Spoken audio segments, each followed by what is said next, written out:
سلام كميل لكم كبراتن فتواتن تخاتاتلتي ناي دمس حلنا چانل نايلوم معانت فيديونا هيوتكم نختلوطو كتقمكم زخئل كوينو بزعبا حيل امنت زدهبايو كسام موداتا نختكتاتلو ان عدمكو سناي مكتتال امنت اب ساينسن هايمانوتن ناي بعلو زخونه مغلصتاتكوا انتهالو بخلتيوم بتدغاغامي زلعال غدايو አብዝ ተፈላለዩ ከባብታት ዓለምና ኃይል እምነት ዘንጸባርቁ ብዙሓት ዛንታታት አለው እዮም ቅድሚ እምነት ኣብ ህይወትና ዘለዎ ወሳንነትን ኃይልን ምግላጸይ በዛዕብኡ ዝምልከቱ ዛንታታት ገለክብል ሓደ እዋን ኣብ እምነት ጽንዓት ዝገብሩ ተመራመርቲ ኃይል እምነት በኸመይ ክረጋገጽ ከም ዝኽእል እንተሰላስሉ ለዚ ክሕግዞም ዝኽእል ሓሳብ መጸሎም ንስውን ንሓንቲ ሞት ዝተፈረደላ ሰበይቲ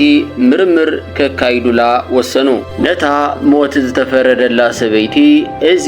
መርዝ እዩ ስተይዮ ኢሎም ጽሩይ ማይ ካብ ቡምባ ቀዲሖም ይህብዋ እታ ሰበይቲ ድማ ከየረጋገጸት ብዘረውኦም ጥራሕ አሚና መርዚ እዩ ኢላ አሚና ሰትያ ሽዑ ንሽዑ ከብደይላ ከም ዝሞተት ይንገር ድሕሪኡ እዞም ተመራመርቲ ካብዚ በመብጋስ እምነት ንሞትን ድሕነትን ደቂ ሰባት ኣዝዩ ወሳንነት ከም ዘለዎ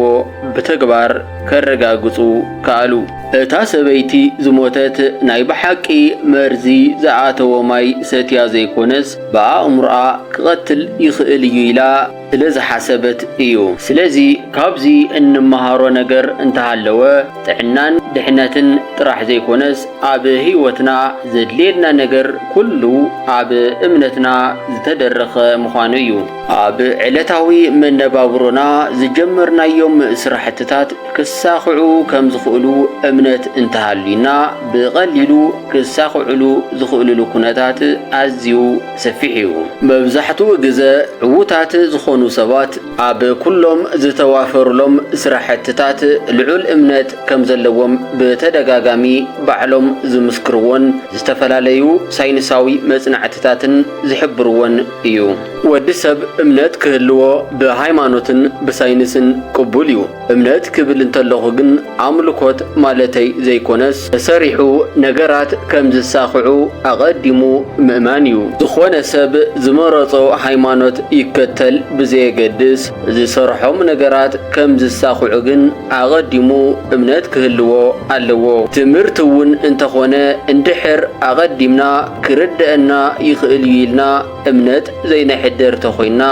ምንም ከኣትወና ኣይክእልን እዩ ምኽንያቱ ገና እናሃለወ ሞራልና አቀዲሙ ስለዝወድቕ ትምህርቲ ናይ ምቕባል ወነና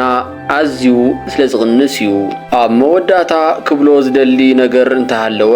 እምነት ኣብ ህይወትና ኣዝዩ ዝለዓለ ወሳንነት ከም ዘለዎ ብዝተፈላለዩ ሳይንሳዊ መጽናዕትታት ዝተረጋገጸ ጉዳይ ምዃኑ ፈሊጥና ተጠራጠርቲ ከይንኸውን ልዑል ጥንቃቐ ክንገብር ኣለና ዝብል እዩ ዝኾነ ስራሕ ቅድሚ ምስራሕና እምነት እንተሃልዩና ቅድሚ ምጅማርና 50% ናይ ምዕዋት ውንነት ከም ዘለና ምግንዛብ ኣዝዩ ኣገዳሲ ጉዳይ እዩ ባርከስ ክብራ ተኸታተልቲ ናይ ድምጽ ሕልና ቻናል ሎሚ ዝወልክዎ መደብ ነዚ ክትከታተልዎ ጽናኹም ይመስል ነይሩ ነዛ ቻናል ሓደሽቲ ዝኾንኩም ሰባት ድማ ሰብስክራይብ ላይክ እና ሼር ብምግባር ኩሉ ግዜ ብዝለቆም ቁም ነገር ሓዘል ቪድዮታት ተማሂርኩም ህይወትኩም ንኽትልውጡ ተስፋ ገበር ክሳብ መወዳእታ ስለዝተኸታተልኩም ድማ ኣዝየ መስግን ሰላም